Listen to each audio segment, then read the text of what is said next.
Friends, Kola grace kitchen రెసిపీకి స్వాగతం అండి. ఈరోజు ఉలవకట్టు పూర్వకాలం నుంచి వస్తుందండి ఈ రెసిపీ.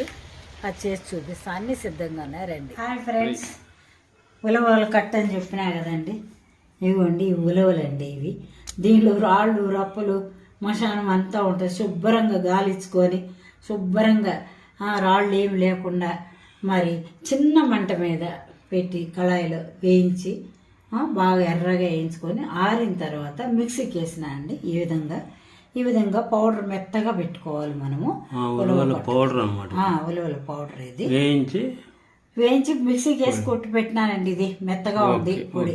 ఇది చింతపండు నీళ్ళండి. చింతపండు నిమ్మకాయ అంత చింతపండు తీసుకొని దాన్ని పలచగా రసంగా చేసి పెట్టుకున్నాను. దీనిలో కావాల్సిన పదార్థాలు కారము, పసుపు, ఉప్పు, గరం మసాలా, ఆయిల్. ఇవి తాలింపు గింజలకండి. తాలింపు వేసేకి ఉల్లిపాయ అండి, చిన్న ఉల్లిపాయ, కరివేపాకు, ఆవాలు, జీలకర్ర, శనగపప్పు, మినపప్పు, అవన్నీ, ఎండుమిరపకాయలు. ఇదేంటంటే అల్లము 2 వెల్లుల్లిపాయలు అప్పటికప్పుడు దంచుకొని వేసుకుని, పేస్ట్గా కాదండి, దంచి పెట్టుకున్నానండి. ఇవన్నీ కలుపుతాను చూడండి. ఇప్పుడు కొంచెంగా వేసుకుంటా కలుపుకోవాలి. మనము వంటలు కట్టా ఉంటుంది, లేదంటే చెయ్యి పెట్టన్నా కలుపుకోవచ్చు. పొడి ఇది మంచి వాసన వస్తూ ఉంది. మళ్ళీ ఏం పొడి అంటారు?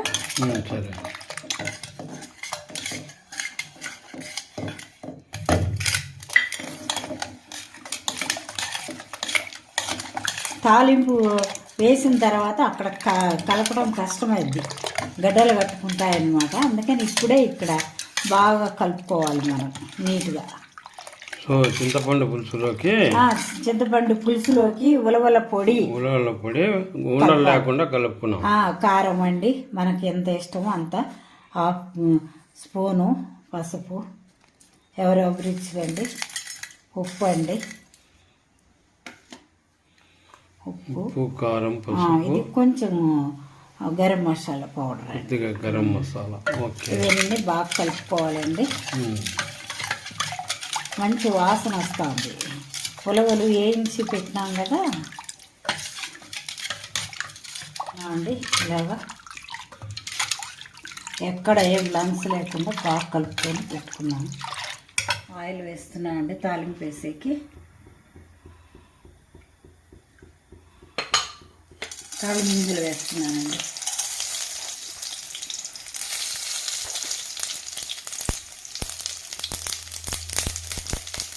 ఉల్లిపాయలు,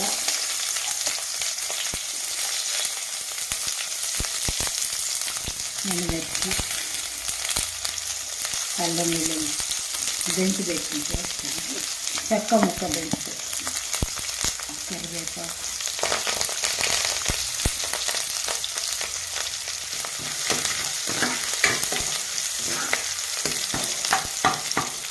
ఇప్పుడు మనం కలిపి పెట్టుకున్న మిశ్రమంతా దీనిలో పోసేస్తామండి. కలిపి పెట్టుకున్నాం కదండి. ఉలవలు కూడా చింతపండు అయిపోతే మళ్ళీ కష్టము. నీళ్ళు వేసుకోండి, చిక్కగా అయిపోతుంది. చిక్కగా అవుతుంది. ఇది మనం ఎంత వేసినా కానీ చిక్కగానే ఉంటుంది. కట్టండి కనీసం 7 నిమిషాలన్నా మరగాలండి. ఇది పూర్వం నుండి వచ్చిన చరిత్ర అన్నమాట. ఉలవలు ఇప్పుడు నానబెట్టి దాన్ని గుగ్గిల మాదిరి వంచి రసం చేయటం లాంగ్ ప్రాసెస్ అది. ఇప్పుడు ఎవరు టైర్ లేవు కాబట్టి ఇప్పుడు ఏం చేస్తున్నాను అనమాట. ఉలవలు కట్టు కావాలంటే దాన్ని ఏం చేసుకొని పౌడర్ కొట్టుకోవాలి. ఎప్పుడు కావాలంటే అప్పుడు మనం చేసుకోవచ్చు. ఆరోగ్యానికి మంచిది. కాళ్ళ నొప్పులకి కానీ వెయిట్ లాస్ ఇవన్నీ చెప్తా అంటారు కదా. ఇది రసం బాగా మరగాలండి. మరిగిన తర్వాత టేస్ట్ చేసి చెప్తానండి. మరుగుతా అంటుంటే తక్కువ అవుతుంది అంచులు ఓటుకు. ఈ రసము 7 నిమిషాలన్నా పొంగాలండి బాగా. ఇది బాగా పొంగితే అప్పుడు దించేస్తామండి. చిక్కగా కూడా అవుతుంది. చూడండి, అంచులు పైకి ఉండేదల్లా తగ్గింది. ఇది అలా ఉడకాలి.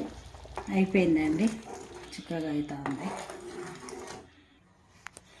చూడండి, ఈ ఉలవల కట్టు, ఉలవలతో తయారు చేసినటువంటి ఉలవ కట్టు సర్వింగ్ బౌల్లో సిద్ధంగా ఉందండి. టేస్ట్ చేసి చెప్తాము. హాయ్ ఫ్రెండ్స్, ఇట్లాగా మరి త్వరగా అయిపోతుందని అందరు ఇట్లా ఇష్టపడతారా? గుగ్గిళ్ళు ఉడకబెట్టుకొని దాన్ని చారు చేసుకొని పిల్లలు కూడా తినలేరండి. ఇలా ఉంటే మనము ఎప్పుడు కావాలంటే అప్పుడు అర్థం చేసుకోవచ్చు. కలర్ రైస్లోకి బాగుంటుంది ఇది ఉలవల కట్టు. ఇప్పుడు నేను టేస్ట్ చేసి చెప్తానండి. చూపించినా కదా మీరు చేసుకోవాలి. త్వరగా అయిపోతుంది ఈ వంట, త్వరగా అయిపోతుంది రెసిపీ.